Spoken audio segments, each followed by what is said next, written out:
By the way, this is how my brain works. I don't need a man to open the door for me, but I won't marry a man who doesn't. I don't need a man to buy me flowers, but I'm not going to marry a man who doesn't. I don't need a man to pay for my meal, but I won't marry one who doesn't.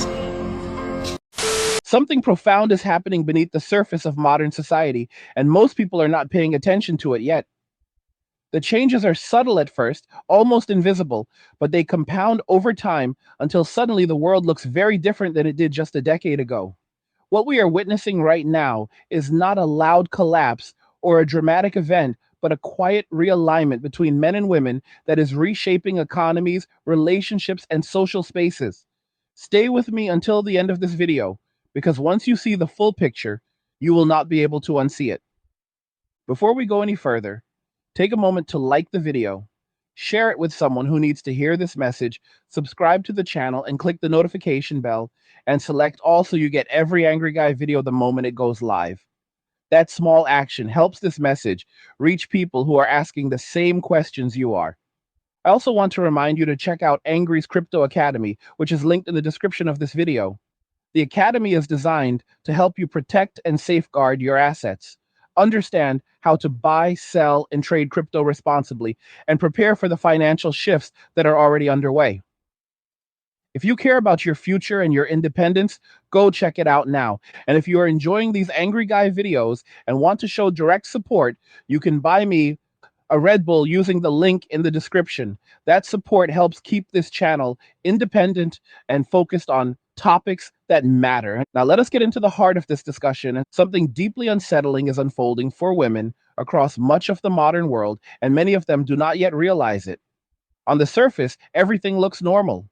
Social media is still active, workplaces still function, and dating apps continue to operate. But underneath all of that, a major shift is occurring in how men and women interact with each other, and more importantly, in how men are choosing to disengage. This is not about anger, revenge, or hostility. It is about withdrawal.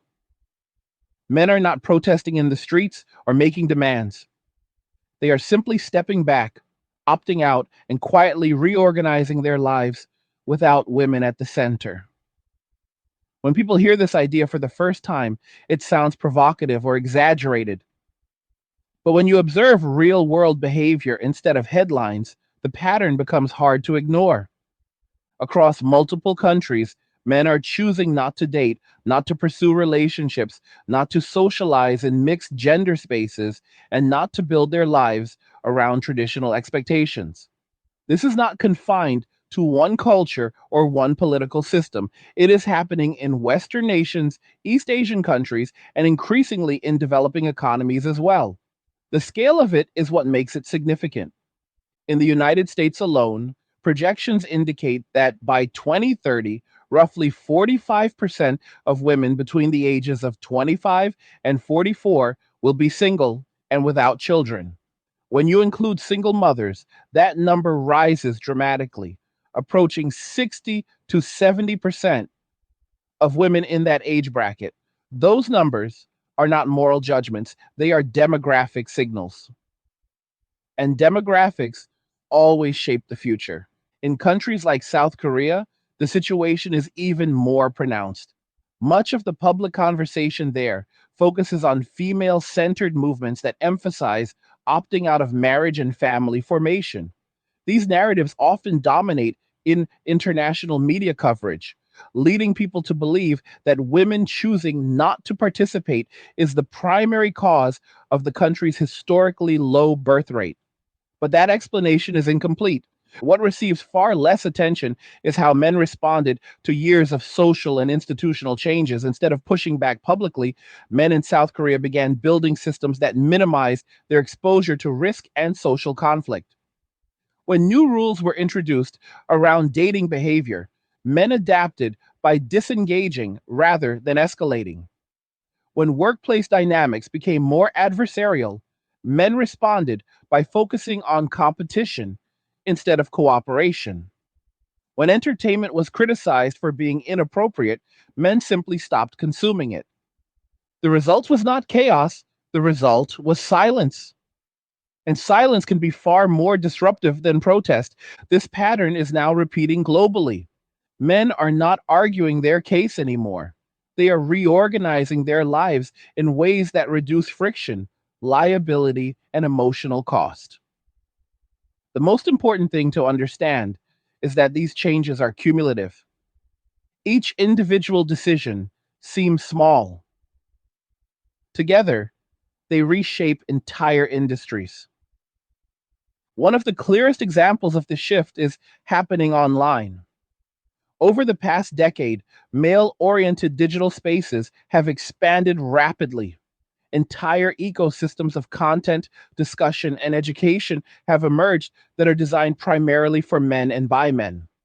Topics that were once niche have become mainstream within these spaces. You see this in analytical channels that apply data driven reasoning to social behavior, such as the work done by Ho_math, where mathematical models are used to examine dating patterns and social incentives.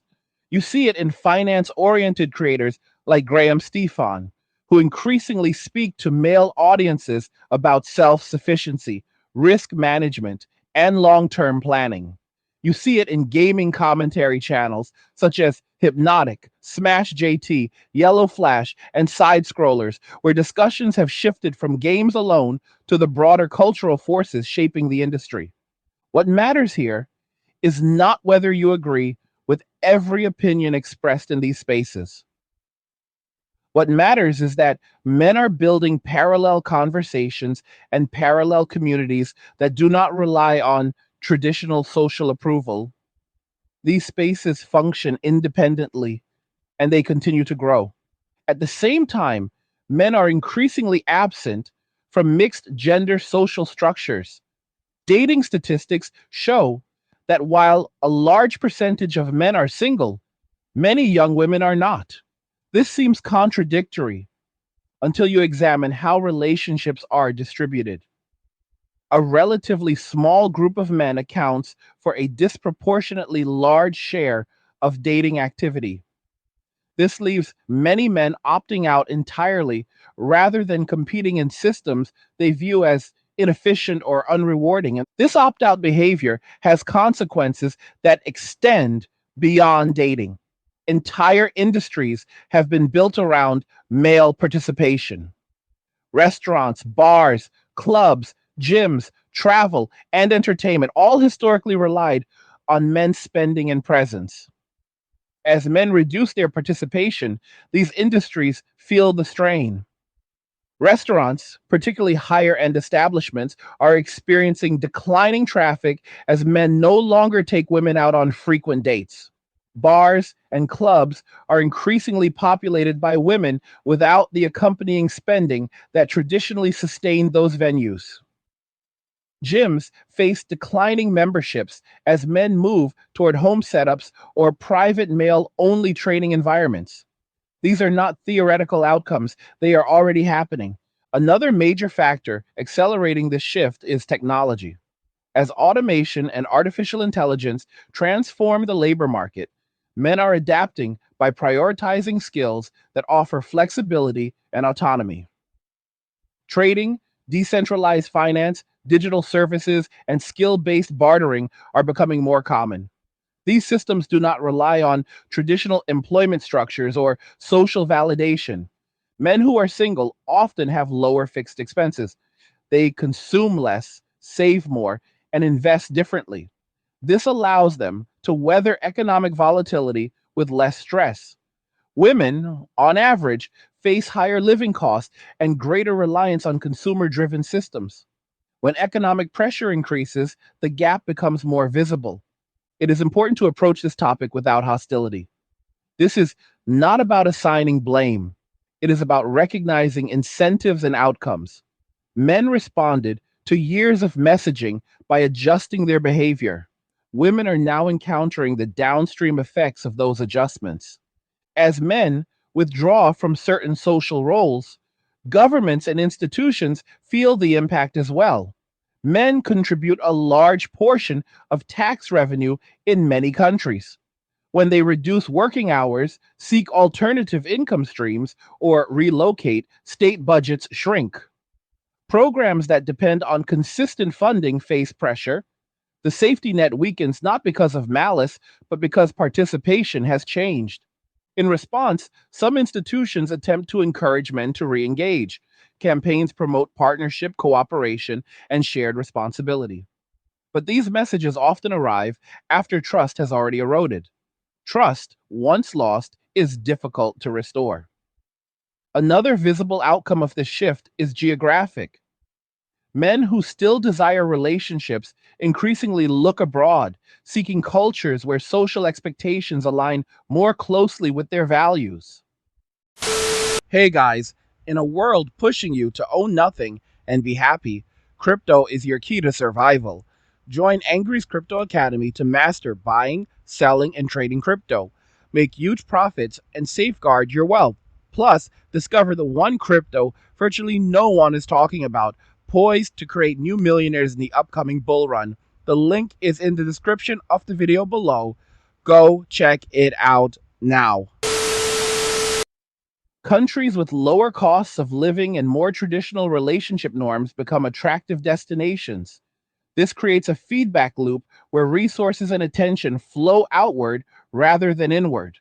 Meanwhile, women in high cost societies face increasing financial pressure without the same level of relational support that existed in previous generations. This creates frustration, confusion, and uncertainty. Many people sense that something is wrong, but struggle to articulate what it is.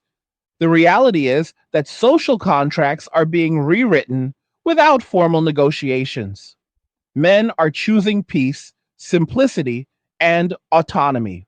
Women are navigating systems that were built with assumptions that no longer hold. The friction comes not from conflict, but from misalignment. This is only the beginning of the conversation. The trends we are seeing today will shape the next decade in ways that most people are not prepared for. Economic structures, family formation, and cultural expectations will continue to evolve as incentives change. To understand where this is heading, we need to slow down and look carefully at incentives, because incentives shape behavior far more reliably than slogans or moral arguments. For decades, men were encouraged to believe that participation in relationships, institutions, and social systems would be rewarded with stability, respect, and meaning. What many men experienced instead was unpredictability, risk, and diminishing returns. When incentives change, behavior changes. That is not ideology, that is human nature. What we are seeing now is not men becoming hostile, but men becoming selective. Selectivity looks like indifference from the outside. It looks like disengagement. It looks like silence. But silence is not emptiness. What silence is often preparation. Men have been quietly reassessing where their time, energy, and resources produce the highest return with the lowest risk. Once you view the current landscape through that lens, the pattern becomes unmistakable. Consider how male social behavior has changed over the last 10 years. Approaching strangers has declined. Casual social interaction has declined. Workplace camaraderie has declined. Even friendships have become smaller, tighter, and more purpose driven. Men are no longer interested in broad social circles. They want reliability, they want predictability, they want peace. And when those qualities are not present, they withdraw without explanation. This withdrawal is frequently misinterpreted as immaturity or avoidance. In reality, it is optimization. Men are optimizing for calm, for autonomy, and for long term survivability in an increasingly unstable environment. That environment is not defined solely by economics or technology, but by social friction. When social interaction becomes costly, people reduce it. Dating is one of the clearest examples of this cost analysis. Many men have concluded that modern dating offers high risk with low reward. The effort required to participate has increased, while the perceived benefits have decreased. This has led to a quiet but widespread decision to simply stop trying. Not to complain, not to protest, just to stop. This decision has ripple effects that go far beyond personal relationships. When men stopped dating, they stopped spending in ways that supported entire sectors of the economy. Fewer dinners out, fewer trips, fewer gifts, fewer shared experiences. These were not just romantic gestures, they were economic engines. When those engines slow down, businesses feel it immediately, and we are already seeing the results. Restaurants close, bars struggle, event venues downsize, service industries contract. The narrative often blames inflation or changing tastes, but that explanation misses the human behavior underneath. Men are not spending because they no longer see value in participating. At the same time, men are redirecting their resources elsewhere.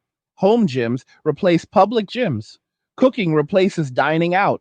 Online learning replaces traditional education pathways. Digital assets replace consumer goods. These choices are not dramatic, they are practical, and they add up. The rise of decentralized work and finance has accelerated this shift. Men who once relied on stable employment now pursue flexible income streams that reduce dependency on institutions. Trading, freelancing, digital services, and peer to peer exchange allow men to operate outside traditional structures. This is not about rebellion, it is about control. Control over time, control over money, control over exposure to risk. As these alternative systems grow, they become self reinforcing. Men share information with other men, they build trust networks, they trade skills, they collaborate selectively. Women are not explicitly excluded, but they are often absent because participation requires a different mindset. These systems prioritize function over social performance, results over appearance, skill over status. This is where misunderstanding turns into frustration. Many women sense that opportunities are disappearing, but cannot easily identify why. Doors that once seemed open now feel closed. Networks that once welcomed participation now feel opaque. The exclusion is not announced, it is structural. Parallel ecosystems are forming. One operates on consumption and visibility, the other operates on production and discretion. Men are gravitating toward the latter. Technology plays a central role in this divergence. Artificial intelligence is not just changing jobs, it is changing leverage. Individuals who understand systems can amplify their output dramatically. Men are disproportionately investing time in understanding these tools. They view them as force multipliers. Women, on average, are less represented in these exploratory spaces, not because of ability, but because of interest alignment. As automation reduces the need for large workforces, competition increases for remaining roles. Men respond by specializing or exiting. They do not wait for permission, they do not seek validation, they pivot. This pivot is often invisible until it is complete. A man leaves a profession quietly, he retrains quietly, he relocates quietly. One day he is simply gone from the system that assumed his participation. Multiply that by millions. Now consider the psychological impact of this shift. Men who disengage report lower stress, higher savings, and greater satisfaction with solitude. This does not mean they are happier in a conventional sense. It means they are more stable. Stability is undervalued in modern culture, but it is foundational to resilience. Women, meanwhile, face a different set of pressures: higher living costs, greater social expectations, consumer driven identity reinforcement. When traditional support structures weaken, these pressures intensify. Many women expected institutions to replace relationships, but institutions are overstretched, they are inefficient, and they are struggling financially. This creates a gap between expectation and reality. That gap produces anxiety. Anxiety produces blame. Blame seeks targets. But targeting men who have already disengaged is ineffective. They are no longer listening. Another area where this shift is visible is in entertainment and culture. Men have largely stopped engaging with content that portrays them negatively or dismissively. They simply turn it off. Content creators notice declining engagement and adjust or disappear. Women may continue consuming these products, but without male participation, cultural relevance fades. Comedy loses its edge, drama loses its tension, stories lose balance. This is not about censorship, it is about audience selection. When half the audience leaves, the room feels empty. Sports, gaming, and hobby based communities show a similar pattern. Men create private servers, invite only groups, and offline meetups. These spaces emphasize shared purpose over social performance. They are not hostile, they are focused. Women often interpret this focus as exclusion. Men interpret it as efficiency. The misunderstanding deepens because communication styles diverge. Men communicate indirectly through action. Women often expect verbal explanation. When explanation does not arrive, assumptions fill the gap. This leads to narratives that do not match reality. One of the most important points to understand is that men are not coordinating this shift. There is no central plan, no manifesto, no leadership council. This is emergent behavior driven by shared incentives. When millions of individuals independently reach similar conclusions, the outcome looks organized even when it is not. This is why attempts to reverse the trend through messaging fail. Campaigns that encourage men to re engage do not address the underlying cost benefit analysis. They appeal to emotion, duty, or nostalgia. Men respond to outcomes. If outcomes do not change, behavior does not change. This has profound implications for family formation. Marriage rates decline, birth rates decline. Not because women do not want families, but because men no longer view traditional arrangements as favorable. Without male participation, systems built on partnership falter. Governments attempt to intervene with incentives, subsidies, and policy changes. These measures may slow decline temporarily, but they do not rebuild trust. Trust requires consistency over time. It cannot be legislated. Meanwhile, men continue adapting, they downsize, they relocate, they simplify. They invest in skills that travel well. They reduce dependence on any single system. This makes them harder to influence but more resilient. The global nature of the shift is what makes it historically significant. Similar patterns are emerging in Japan, South Korea, parts of Europe, and North America. Cultural specifics vary, but the underlying logic remains consistent. When participation becomes costly, people opt out. This opt out behavior also affects politics. Men who disengage socially disengage politically. They vote less, they participate less, they pay less attention. This creates representation gaps that further distort policy outcomes. Systems designed without male input struggle to function because they lack buy in from a critical segment of the population. Women often feel abandoned by this process. From their perspective, men simply disappeared. From the male perspective, they were pushed away long before they walked away. Both perspectives feel true to those experiencing them. The problem is that reconciliation requires mutual acknowledgement. That acknowledgement is currently absent. As economic pressure increases, these dynamics intensify. Inflation reduces disposable income. Housing costs rise. Job security declines. Under these conditions, men double down on minimalism and autonomy. Women, facing higher baseline costs, experience greater stress. This widens the experiential gap. Technology amplifies this divergence by reducing the need for physical proximity. Men can work, learn, socialize, and entertain themselves without leaving home. This reduces incidental interaction. Without incidental interaction, relationships must justify themselves explicitly. Many do not. The rise of artificial companions and digital interaction further complicates matters. While often dismissed as fringe behavior, these tools address a fundamental demand for low risk connection. They offer predictability without obligation.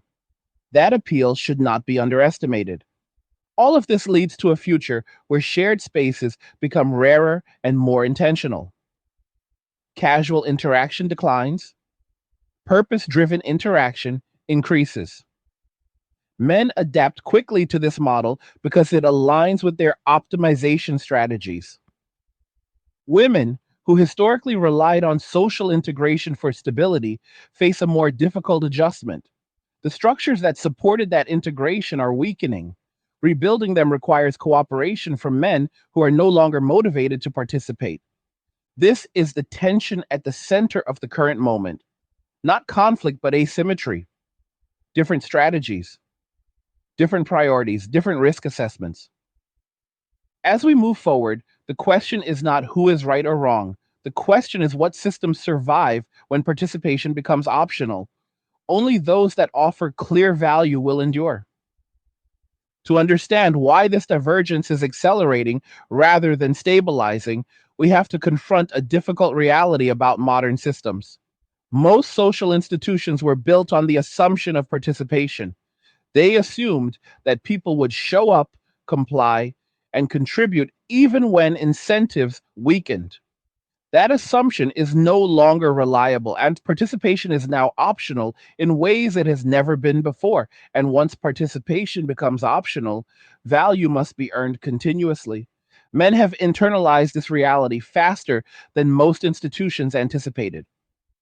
When participation is optional, the default behavior becomes withdrawal unless there is a clear and consistent benefit. This is not pessimism, it is rational adaptation. The mistake many observers make is assuming that disengagement is temporary. In many cases, it is permanent. Once a man restructures his life around autonomy, it becomes extremely difficult to convince him to re enter systems that previously caused stress or instability. He has already built alternatives. He has already adjusted expectations. He has already experienced life without the obligations that once defined adulthood. Asking him to return feels less like an invitation and more like a downgrade. This is why reconciliation narratives struggle to gain traction. They appeal to ideals that no longer align with lived experience. When men hear messages about shared responsibility or rebuilding trust, they quietly ask a simple question: what has changed? If the answer is unclear, the conversation ends. Women, on the other hand, are often still operating under older assumptions. Many were told that independence would be rewarded with stability and support from institutions. That promise has proven fragile. Institutions are strained. Social programs are underfunded. Costs continue to rise. The gap between expectation and outcome widens. This mismatch creates confusion. Confusion creates anxiety. Anxiety seeks resolution, but resolution requires cooperation from men who are no longer invested in the outcome. This is the asymmetry that defines the current moment. It is important to understand that men are not immune to consequence.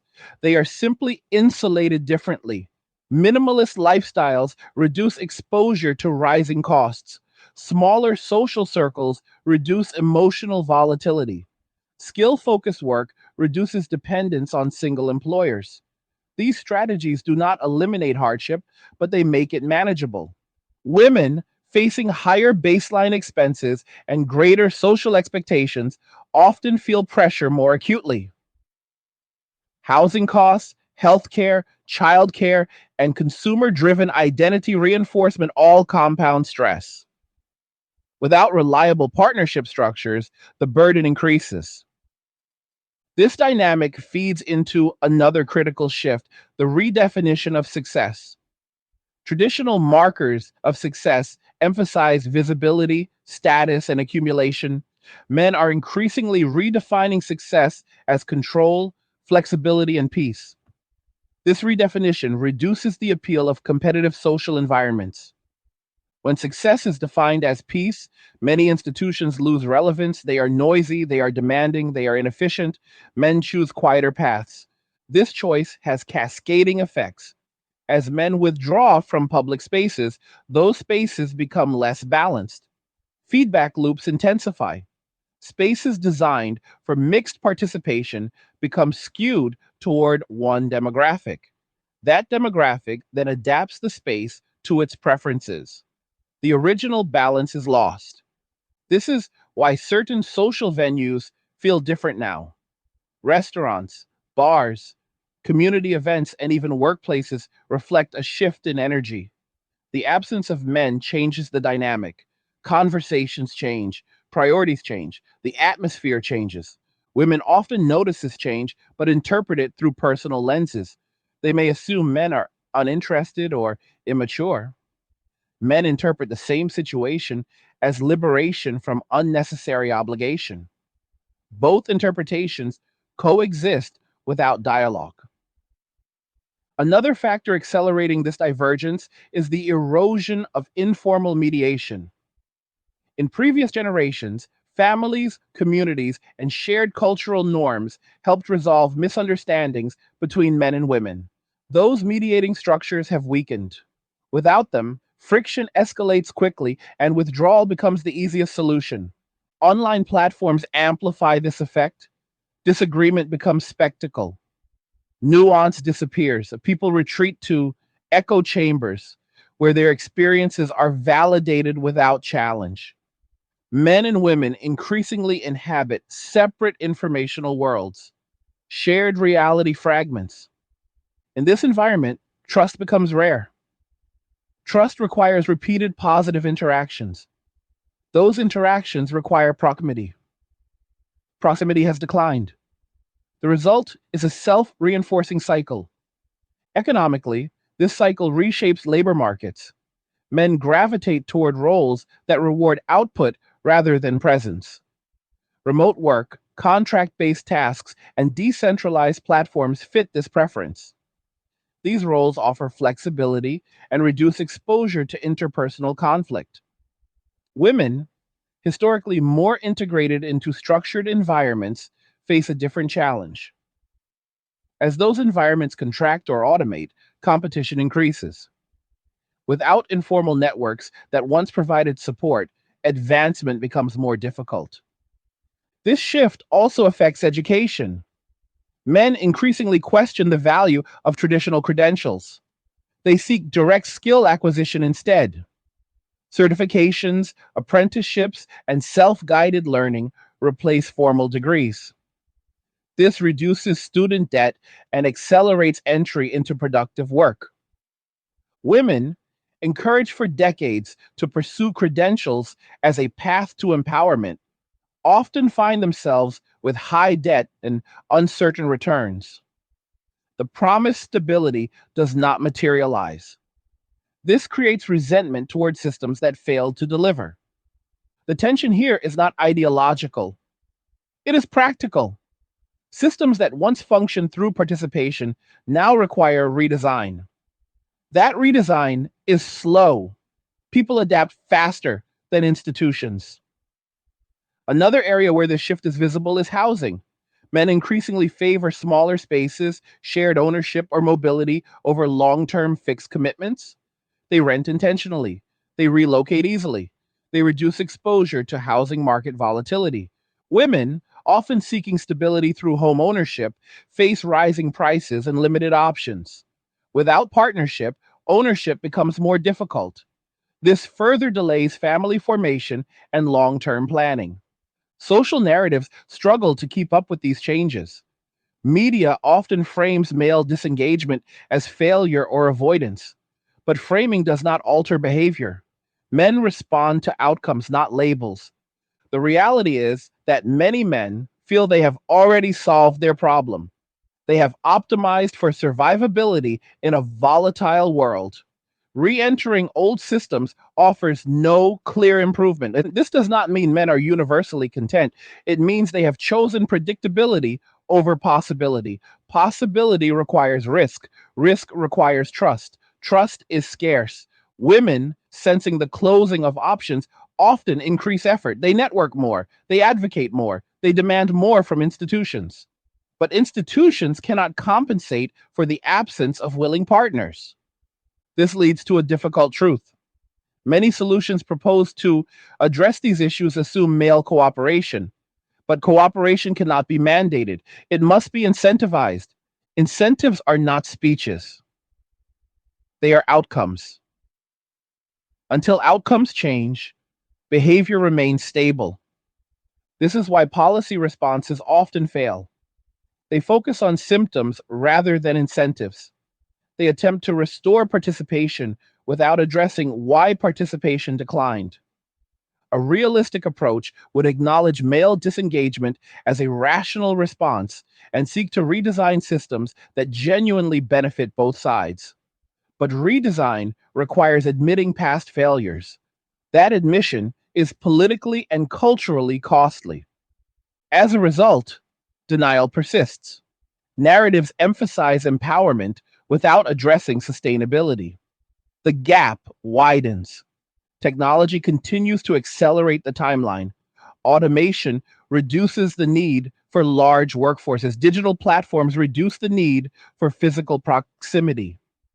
Artificial intelligence reduces the need for repetitive labor.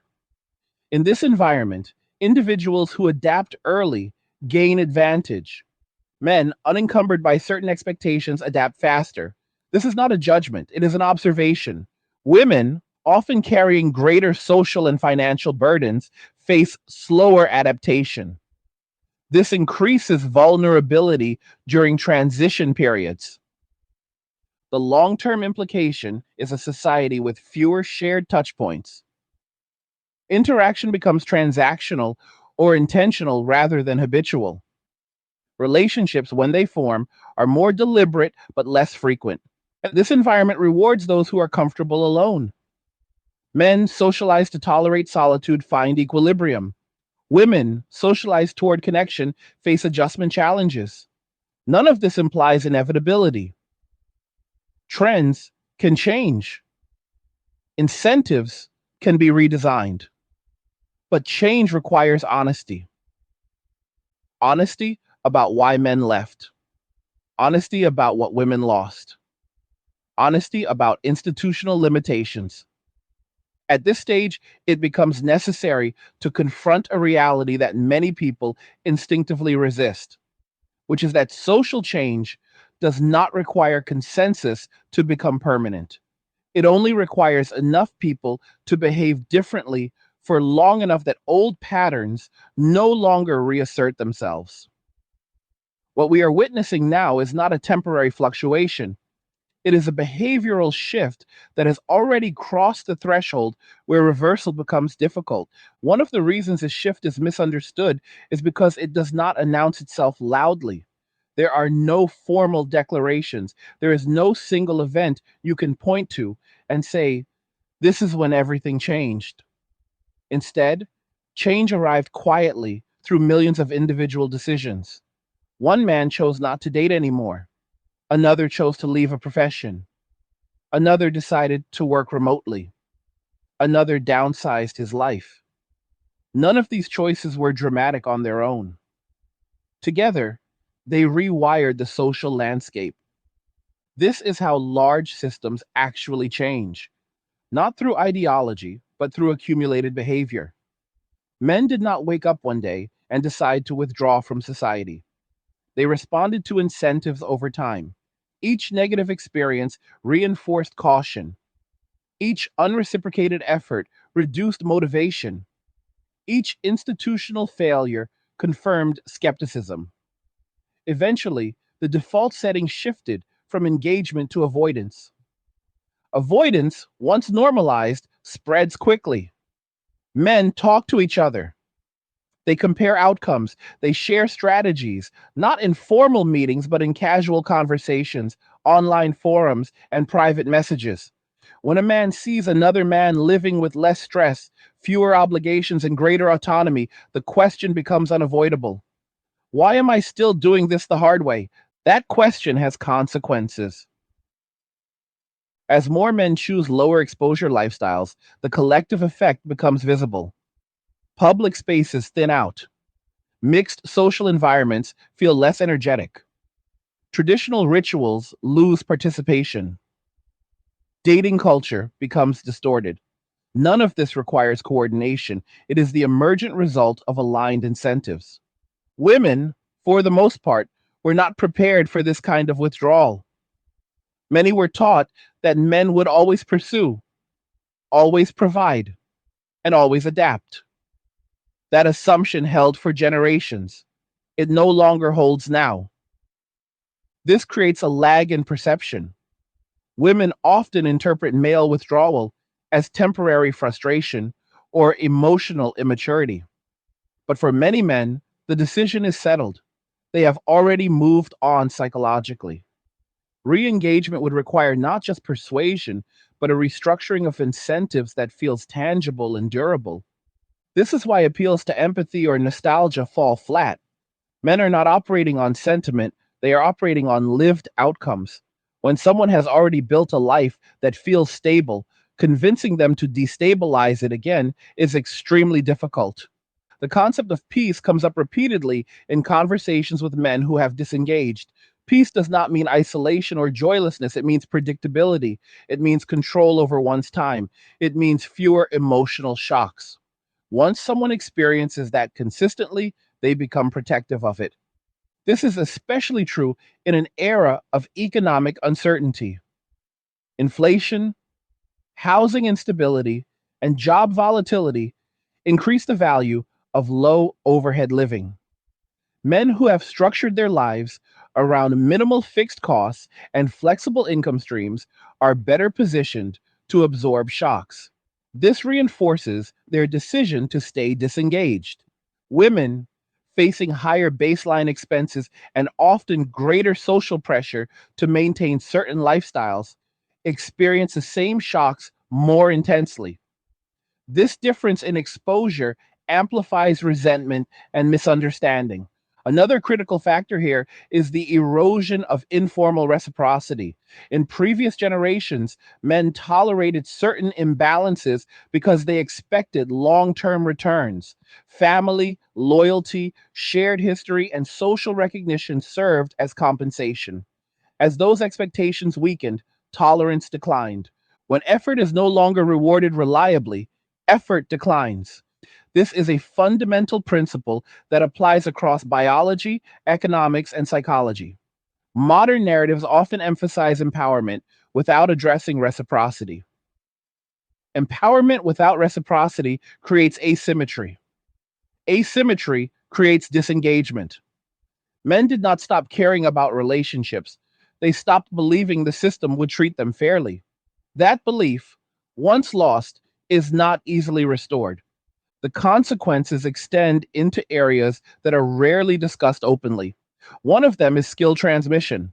Historically, men passed down practical knowledge through mentorship, apprenticeship, and informal guidance. When men disengage socially, this transmission slows, skills become siloed, knowledge stays within small, trusted circles. This affects everything from trades to technical expertise. When fewer men are willing to teach broadly, access narrows. Women who historically benefited from broader access to shared expertise encounter new barriers. These barriers are not imposed explicitly, they arise from withdrawal. Another area affected is risk pooling. Relationships historically allowed people to share risk. Income, labor, childcare, and emotional support were pooled. As pooling declines, individuals must absorb more risk alone. Men reduce exposure by simplifying. Women often attempt to maintain previous standards, increasing strain. This divergence creates different survival strategies. Men focus on reducing needs. Women focus on maintaining access. These strategies collide when resources tighten. Technology further sharpens this divide by enabling alternatives. Men no longer need social approval to find purpose. They can build, trade, learn, and connect digitally on their own terms. This reduces dependence on physical communities and traditional relationships.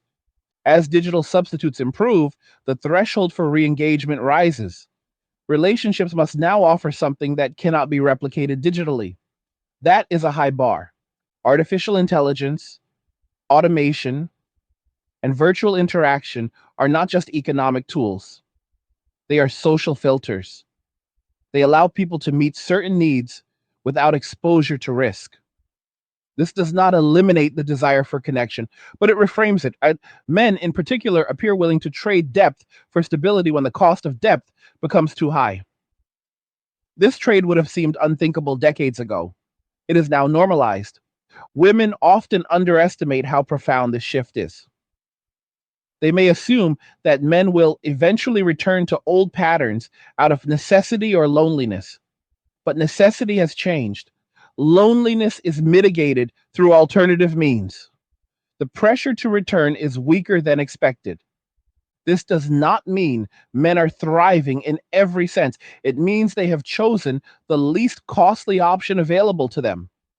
That choice is rational within the current environment. One of the most destabilizing aspects of this shift is its effect on narrative authority.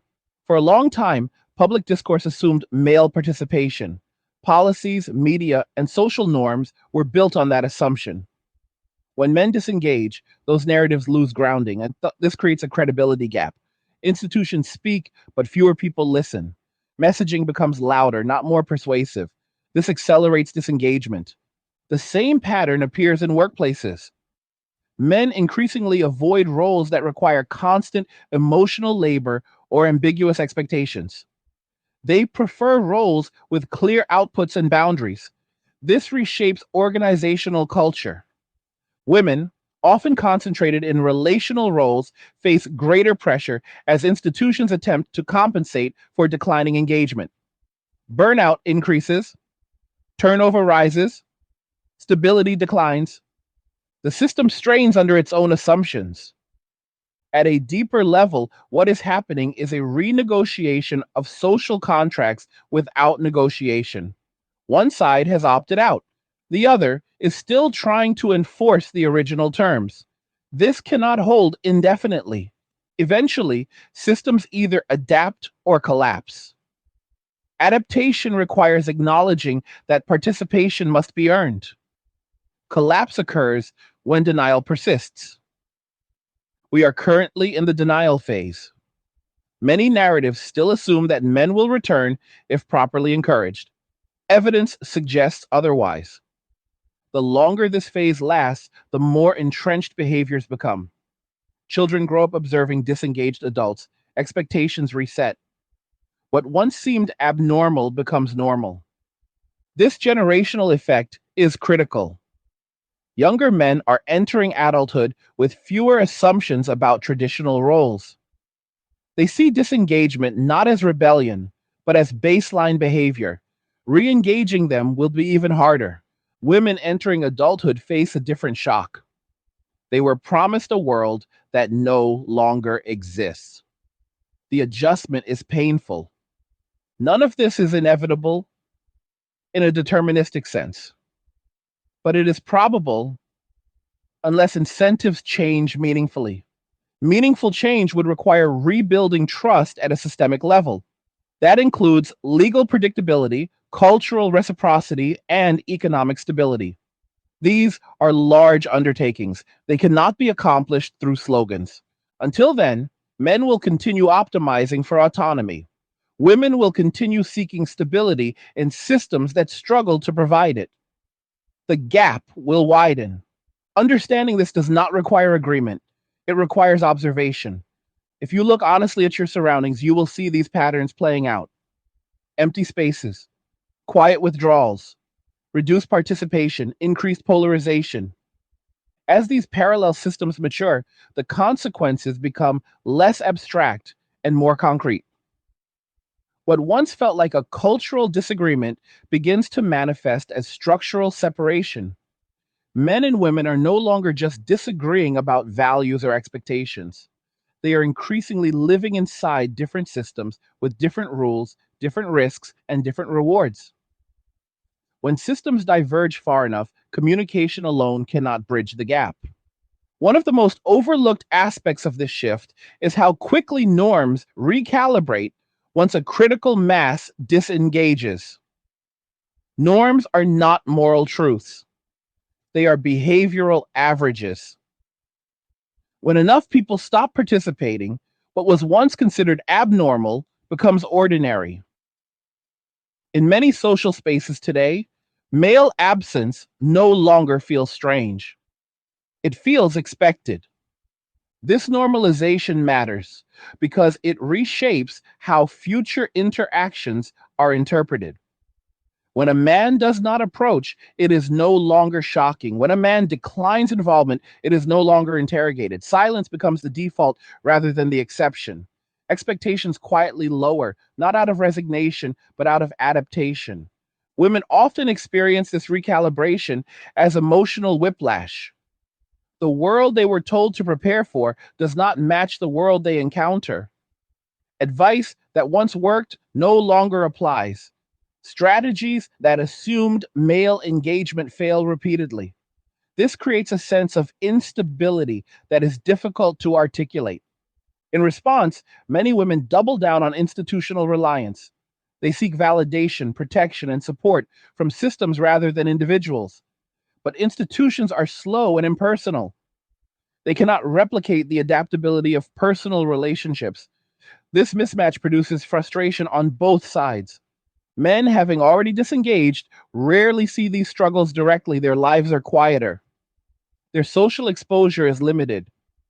They are insulated from the emotional turbulence playing out elsewhere. This insulation reinforces disengagement. Another important dynamic to understand is how economic contraction accelerates social separation. When resources are abundant, inefficiencies are tolerated. When resources tighten, inefficiencies are eliminated. Men, viewing certain social obligations as inefficient, cut them first. This is why economic downturns intensify withdrawal. During stable periods, men may tolerate participation out of habit. During instability, they reassess ruthlessly. What does not directly contribute to survival, stability, or long term resilience is deprioritized. This process is not ideological, it is pragmatic. As more men prioritize self sufficiency, shared dependency declines. Shared dependency was the foundation of many social arrangements. Without it, leverage shifts. People who control their own inputs have less incentive to compromise. This shift in leverage is uncomfortable for institutions built on assumption rather than negotiation. They are accustomed to compliance, not choice. When choice becomes dominant, authority weakens. This is visible in declining trust across many sectors. Media, government, education, and even healthcare experience skepticism. Men who have disengaged socially often disengage institutionally as well. They seek alternatives wherever possible. Women, often more embedded in institutional frameworks, feel the consequences more acutely. When institutions falter, they have fewer informal backups. This increases stress and dependency simultaneously. The result is a feedback loop. Institutional weakness drives male disengagement. Male disengagement weakens institutions further. Women rely more heavily on institutions that are losing capacity. Tension escalates. At the cultural level, storytelling struggles to keep up. Narratives lag behind reality. Media continues to promote ideals that no longer reflect lived experience. This creates dissonance rather than inspiration. When people sense dissonance, they tune out. Men have largely tuned out already. Women are increasingly doing the same, though often with more confusion than clarity. Another dimension of this shift involves time horizons. Men who disengage often shorten their planning horizon. They focus on near term stability rather than long term accumulation. This changes consumption patterns, investment strategies, and lifestyle choices. Women, often encouraged to plan long term through career and family milestones, face disruption when those milestones become uncertain. Planning becomes harder, Anxiety increases. This difference in time horizon further complicates alignment. People planning for different futures struggle to coordinate in the present. One of the clearest manifestations of this misalignment is in dating itself. Expectations diverge sharply. Men seek low obligation interactions or none at all. Women often seek validation, security, or progression. These goals conflict. When goals conflict repeatedly, participants exit rather than negotiate. This accelerates the decline of traditional dating markets. Apps struggle to retain balanced participation. User experiences degrade. Frustration grows. As dating becomes less viable, alternative arrangements gain appeal. Some people opt for extended singleness. Others seek transactional relationships. Others disengage entirely. None of these outcomes align with the narratives that dominated previous generations. The social cost of this transition is difficult to quantify. Loneliness, while often discussed, is only part of the picture. The deeper cost is fragmentation. Fragmentation reduces collective capacity to respond to challenges. However, fragmentation also increases individual resilience in certain contexts. Men who are accustomed to operating independently are less destabilized by systemic shocks. They expect instability, they prepare for it. Women, often more reliant on collective systems, experience greater disruption when those systems falter. This does not reflect weakness, it reflects different adaptation strategies shaped by different incentives. The challenge is that these strategies are becoming incompatible. What stabilizes one group destabilizes the other. Without coordination, divergence accelerates. Coordination requires trust. Trust requires predictability. Predictability requires consistent rules and fair outcomes. Many men do not perceive those conditions as present. Until that perception changes, coordination remains unlikely. This is where the concept of parallel futures becomes relevant. Men and women are not just diverging socially, they are preparing for different futures. Men prepare for volatility, women prepare for continuity. When continuity fails, the shock is severe. This divergence influences how people interpret risk. Men see risk as unavoidable and manage exposure. Women often seek risk mitigation through systems and relationships. When those systems fail, risk feels overwhelming. Neither approach is inherently superior. Each evolved under different conditions. The problem arises when conditions change faster than adaptation strategies. Technology is accelerating that change. Automation, artificial intelligence, and decentralization reduce the value of centralized coordination. Individuals who can operate independently gain advantage. This favors disengagement. As technology reduces friction, the cost of opting out drops. Men take advantage of this early. Others follow. One of the most underappreciated consequences of this shift is its effect on social learning. When groups fragment, shared lessons disappear. People learn in silos, misunderstandings multiply. Men discuss issues among men, women discuss issues among women, cross communication declines, assumptions harden. This environment rewards extreme narratives. Nuance struggles to survive. People seek certainty and simplified explanations. These explanations rarely bridge gaps. Attempts to force dialogue often fail because incentives are misaligned. Dialogue requires vulnerability. Vulnerability requires trust. Trust is scarce. As disengagement becomes normalized, re engagement becomes risky. A man who re enters a system that others have left exposes himself to potential costs without shared support. This discourages experimentation. The same is true for women who attempt to adapt to male dominated parallel systems. Entry requires adopting unfamiliar norms without guarantee of acceptance. Many choose not to try. Thus, separation persists. The question then becomes not how to restore the past, but how to navigate the future realistically. What does coexistence look like when participation is selective? How do systems function when half the population opts out of traditional roles? One possibility is increased formalization. Clear contracts replace informal expectations, transactions replace assumptions. This reduces ambiguity, but also warmth. Another possibility is further decentralization. Small, trusted networks replace large institutions. This increases resilience, but reduces inclusivity. Both outcomes are already visible. Neither fully resolves the underlying tension. The uncomfortable truth is that many people are waiting for change without acting. They expect conditions to improve organically, but organic improvement requires feedback. Feedback requires engagement. Engagement is declining. Without intentional redesign, systems drift toward collapse or irrelevance. Men, having already opted out, will not lead that redesign unless incentives change dramatically. Women, lacking leverage, struggle to initiate it alone. Institutions, constrained by bureaucracy, move slowly. This stalemate defines the current era. Understanding this is not about despair, it is about clarity. Clarity allows preparation. Preparation looks different for different people.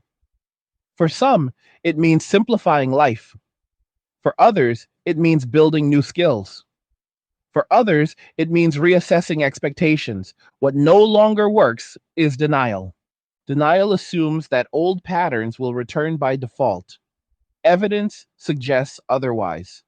As we move forward, the most important question is not who should change first. It is what systems can function under conditions of optional participation. Only systems that respect autonomy, reward contribution fairly, and minimize unnecessary risk will survive. Everything else will continue to thin out. If this analysis resonates or challenges you, leave a comment and share your thoughts. This discussion still matters, even as engagement becomes intentional. And remember to like the video if you like it, subscribe if you have not already, and share it with someone who needs to hear it. All roads lead to MWA, Men Walking Away, and cheers. Nothing says you care like crypto. Nothing can compare. Nothing says you care like crypto. Oh, nothing can compare to crypto.